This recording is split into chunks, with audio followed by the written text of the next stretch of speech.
Okay, so next जो हम लोग चैप्टर पढ़ाई करने वाले हैं वो 1.2 एक्सरसाइज एनसीईआरटी मैथ्स का। तो इसमें ज़्यादातर आप क्वेश्चंस देखेंगे कि prove that root 5 is irrational, prove that 3+2 root 5 is irrational. तो आपको इस एक्सरसाइज में मेनली इरेशनल प्रूव करना है। सो स्टार्ट करते हैं रूट 2 एंड रूट 3 से। तो आपको ऑलरेडी इससे पहले वाली वीडियो में बता चुका हूँ कि रूट 2 और रूट 3 जो है वो इरेशनल नंबर है। उसका कारण ये है कि रूट 2 का जो वैल्यू होगा, अगर हम लोग लॉन्ग डिवीज़न मेथड से स्क्वायर रूट निकालते हैं, जो कि क्लास 8 में आप ऑलरेडी पढ़ चुके हो, तो लॉन्ग डिवीज़न से मेथड से जब आप निकालते हैं रूट 2 का वैल्यू, तो आता है 1.414 और उसके बाद जो डिजिट्स आते हैं वो आते हैं नॉन टर्मिनेटिंग नॉन रिपीटिंग, नहीं तो वो ख़त्म होगा और ना ही एक डिजिट जो है वो रिपीट करेगा।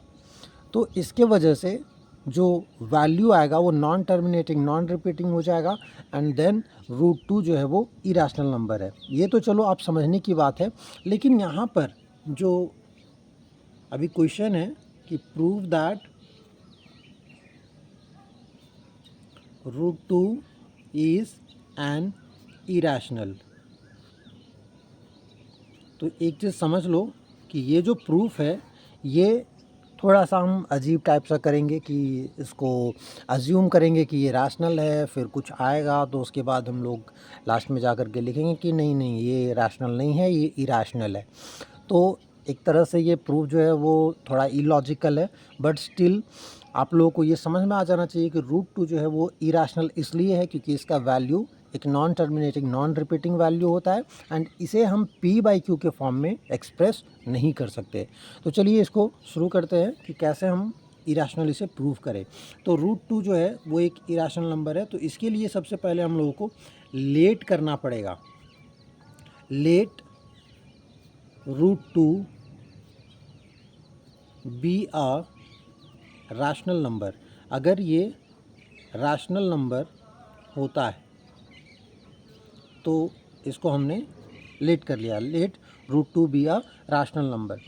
तो अगर रूट 2 एक रैशनल नंबर होता है तो रूट 2 को हम लोग लिख सकते हैं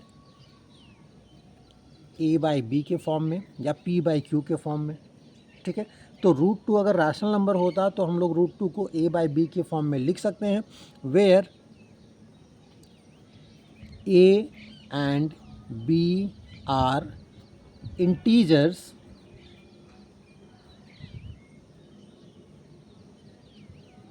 and they do not have any common factor.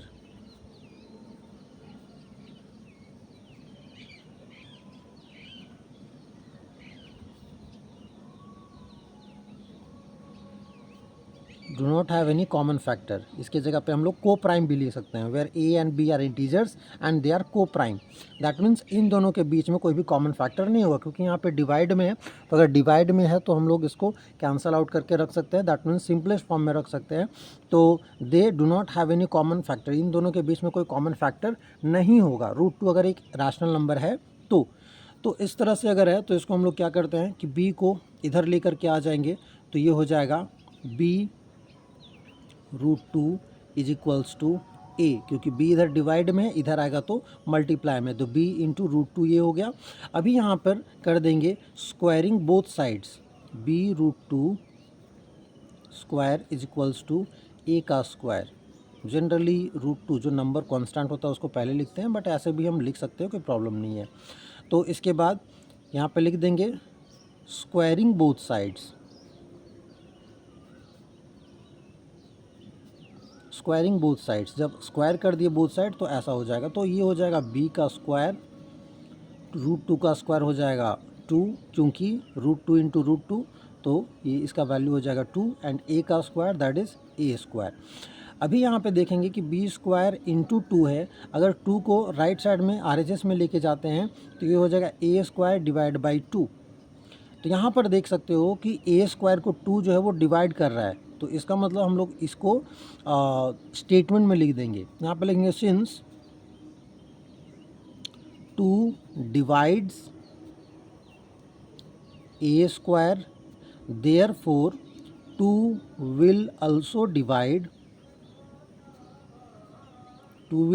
divide a।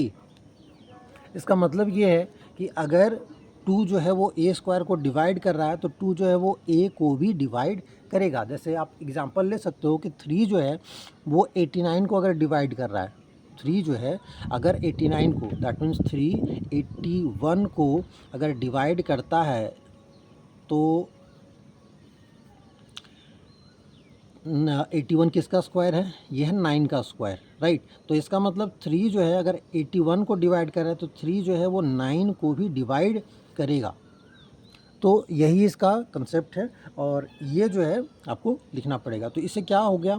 इससे ये हो गया कि a जो है वो 2 से डिविजिबल है, और अगर a 2 से डिविजिबल है इसका मतलब इसको अगर हम लोग डिवाइड करते हैं, a बाय 2 करते हैं, तो ये एक वैल्यू जो देगा वो एक ऐसा वैल्यू देगा c, जो कि where c is an integer. c क्या है?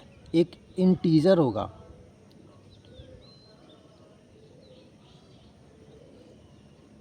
c एक इंटीजर होगा। क्यों? क्योंकि जब अगर a को 2 जो है वो कम्प्लीटली डिवाइड कर रहा है तो एक ऐसा वैल्यू आएगा जो जिसका रिमाइंडर लास्ट में 0 हो जाए, तो एक ऐसा वैल्यू आएगा जो वो एक इंटीजर होगा।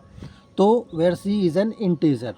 अभी यहाँ पर इसको हम लोग कुछ है, जैसे ये जो इक्वेशन है इसको हम लोग इक्वेशन 1 ले सकते हैं। अब क्या करेंगे?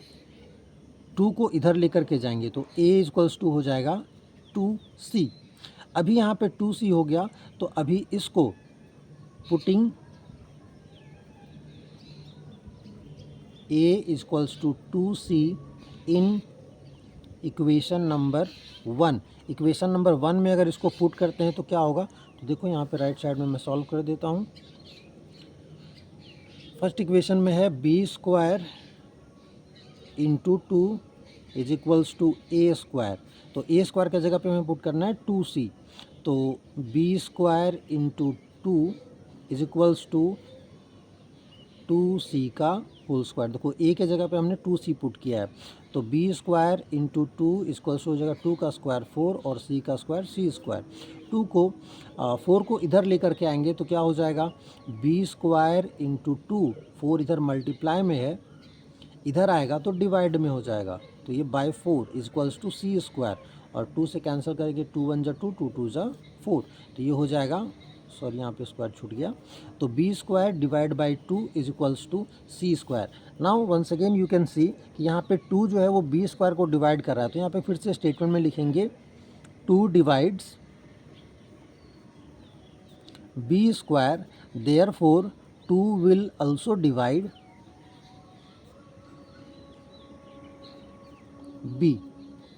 तो आप देखो यहाँ पे जो हम लिखे थे 2 divides a square, therefore 2 will also divide a, यहाँ पे भी आ गया वैसा ही 2 divides b square and 2 will also divide b। That means 2 जो है वो a को भी डिवाइड कर रहा है और 2 जो है b को भी डिवाइड कर रहा है।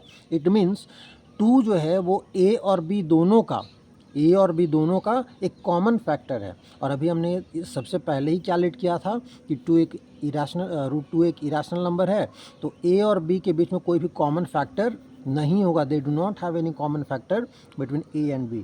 तो यहाँ पे हमारा जो एजम्पशन है इससे और इससे रॉन्ग प्रूव हो गया। तो यहाँ पे लिखेंगे since a and b both have a common factor,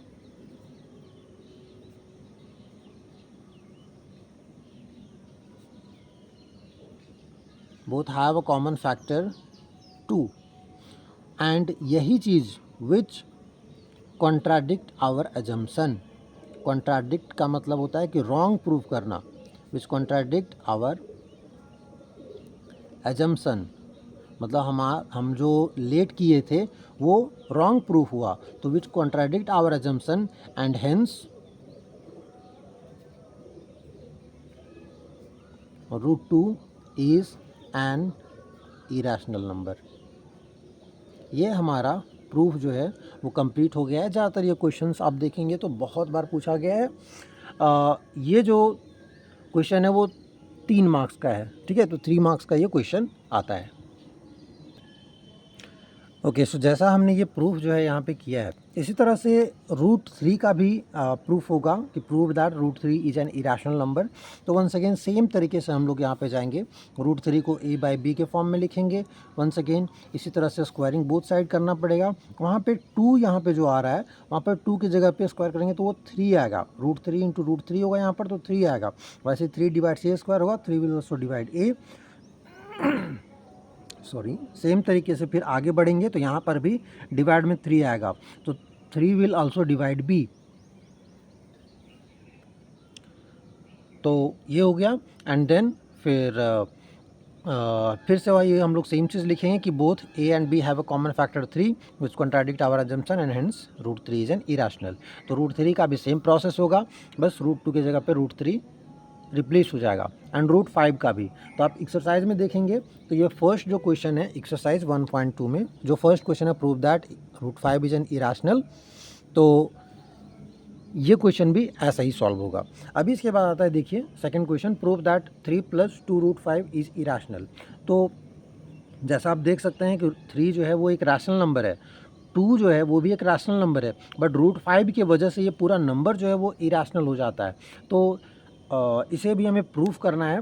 तो रूट 5, रूट 2 और रूट 3 का जो प्रूफ है थोड़ा सा लंबा है, बट ये 3 + 2 रूट 5 इन सब का जब एडिशन में इस तरह से, जैसे 5 - रूट 3 इज इरेशनल, तो ये भी जो क्वेश्चन है या ये भी जो क्वेश्चन है ये थोड़ा सा ज़्यादा इजीली बनेगा as compare to root 5, root 2 and root 3।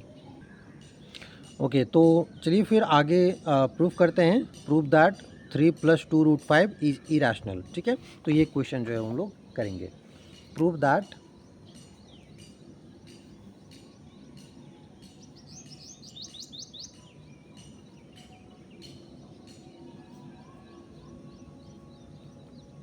3 + 2 root 5 is irrational.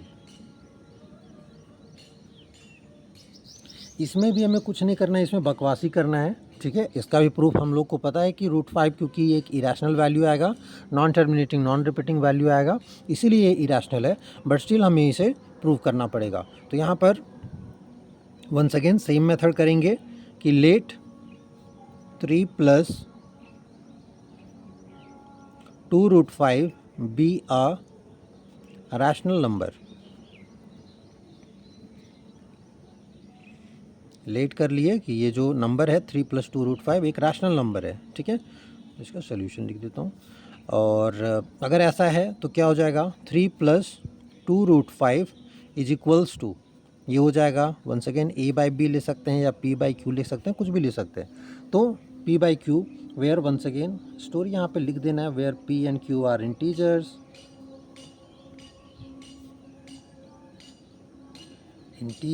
and p and q do not have any common factor,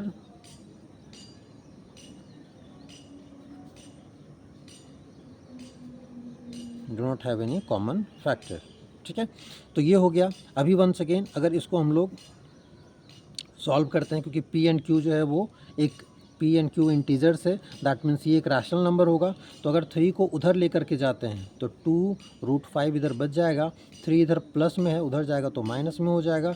तो p बाई क्यू -3, और इसको सॉल्व करेंगे तो ये हो जाएगा 2 root 5 is equals to p by q. अगर यहाँ पे इसको ले लेते हैं, नीचे 1 है तो एलसीएम हो जाएगा q, और ऊपर में हो जाएगा p - 3q। ऐसे हो गया। अभी आगे सॉल्व करेंगे, कंफ्यूज तो नहीं हो गए यहाँ पे। देखो यहाँ पे 1 और q, ये दोनों का एलसीएम लेंगे तो q से q को डिवाइड करेंगे 1 आएगा, 1 को p से मल्टीप्लाई करेंगे यहाँ पे आएगा, बीच में माइनस से पुट करेंगे। देन 1 से q को डिवाइड करेंगे तो q आएगा, q को 3 से मल्टीप्लाई करेंगे तो 3 × q हो जाएगा। ठीक है, ये सिंपल एलसीएम वाला सॉल्यूशन है। देन आगे बढ़ते हैं, 2 जो है और 5 रूट 5, तो 2 और रूट 5 के बीच में यहाँ पे मल्टीप्लाई है। अगर 2 को राइट साइड में लेकर के जाते हैं तो ये हो जाता है root 5 is equals to p - 3q divide by q है पहले से यहाँ पे 2, अगर इधर आएगा तो ये मल्टीप्लाई में था, इधर आएगा तो डिवाइड में आएगा, तो ये भी डिवाइड में आ जाएगा, 2 × यहाँ पे q हो जाएगा। तो आप देख सकते हैं कि इधर जितने भी नंबर्स है p q q और यहाँ पे 3 और 2 ये सभी जो है वो एक रैशनल नंबर है। तो यहाँ पे लिखेंगे since we can see in RHS, ये RHS है, RHS में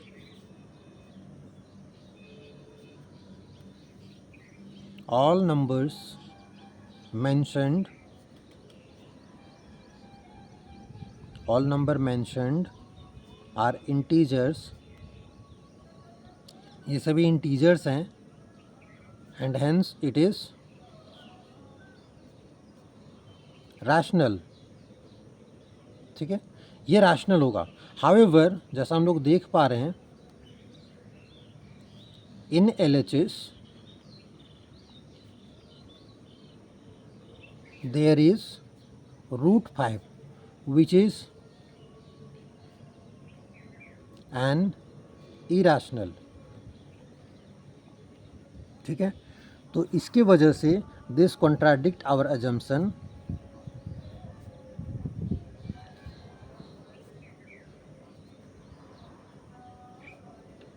this contradict our assumption and hence 3 plus 2√5 is an irrational number। तो ये बहुत सिंपल सा है, इसमें कुछ भी बहुत ज़्यादा कैलकुलेशन नहीं है। हाँ, √2 √3 √5 इन सब में जो डायरेक्ट नंबर्स थे स्क्वायर रूट का, उनमें थोड़ा सा प्रोसेस है, उसमें थोड़ा सॉल्व करना है, बट इसमें कोई ज़्यादा सोल्यूशन है नहीं। और ये सब जो मैं लिखा वो आप अपने तरीके से अपने वर्ड्स में भी लिख सकते हो, इसमें नंबर्स कटने की कोई चांसेस नहीं है। ठीक है, तो ये ज़्यादातर क्वेश्चन जो है वो 2 मार्क्स का क्वेश्चन आता है। ठीक है, तो ये जो एक्सरसाइज रहा ऑलमोस्ट इसी तरह से सॉल्व होगा। क्वेश्चन नंबर 1 ऑलरेडी बता चुका हूँ आप लोगों को कैसे बनेगा। क्वेश्चन नंबर 2 जो है वो भी अभी बता चुका हूँ। क्वेश्चन नंबर 3 जो है इसमें भी वैसा ही है, 1/√2 है, इसको P/Q के फॉर्म में लिखेंगे एंड वंस अगेन इसको रैशनलाइज कर देंगे, मतलब √2 ऊपर नीचे दोनों से मल्टीप्लाई कर देंगे तो नीचे हो जाएगा 2, ऊपर में बचेगा √2 और once again left right RHS LHS में करके एक तरफ जो स्क्वायर रूट वाला नंबर होगा उसको एक तरफ कर देंगे, बाद बाकी सारे नंबर्स को एक तरफ कर देंगे एंड वंस अगेन हम लोग को यही प्रूव कर देंगे कि RHS में सारा रैशनल दिख रहा है बट लेफ्ट साइड में जो है वो इरैशनल है, तो हमारा एजम्पशन रॉन्ग है एंड वंस अगेन ये इरैशनल नंबर है। सेम तरीके से जिस तरह से मैंने ये क्वेश्चन सॉल्व किया है उसी तरह से क्वेश्चंस सॉल्व होंगे। ठीक है, तो ये एक्सरसाइज यहाँ पे कंप्लीट होता है और इस एक्सरसाइज के साथ चैप्टर 1 भी हम लोग कंप्लीट करते हैं। नेक्स्ट चैप्टर जो है पॉलिनोमियल्स हम लोग डिस्कस करेंगे अगले वीडियो में एंड आई होप कि आप लोगों को जो कंटेंट चाहिए वो मिल रहा हो एंड मैं कोशिश करूँगा। देखिए हमारा वीडियो क्वालिटी बहुत अच्छा नहीं है, हमारा सेटअप जो है वो बहुत अच्छा नहीं है, बट मैं आपको वादा करता हूँ कि क्लास 10 के लिए आप अगर प्रिपेयर कर रहे हो तो आपको जो कंटेंट है वो बेस्ट क्वालिटी का दूँ। ठीक है, तो चलिए मिलते हैं अगले वीडियो में और टिल देन कोशिश करो कि आप पॉलिनोमियल्स का कुछ चीज़ें आप बेसिक्स पढ़ करके रखो सो दैट कि मैं आपको नेक्स्ट वीडियो में और अच्छे से क्लियर कर सकूँ।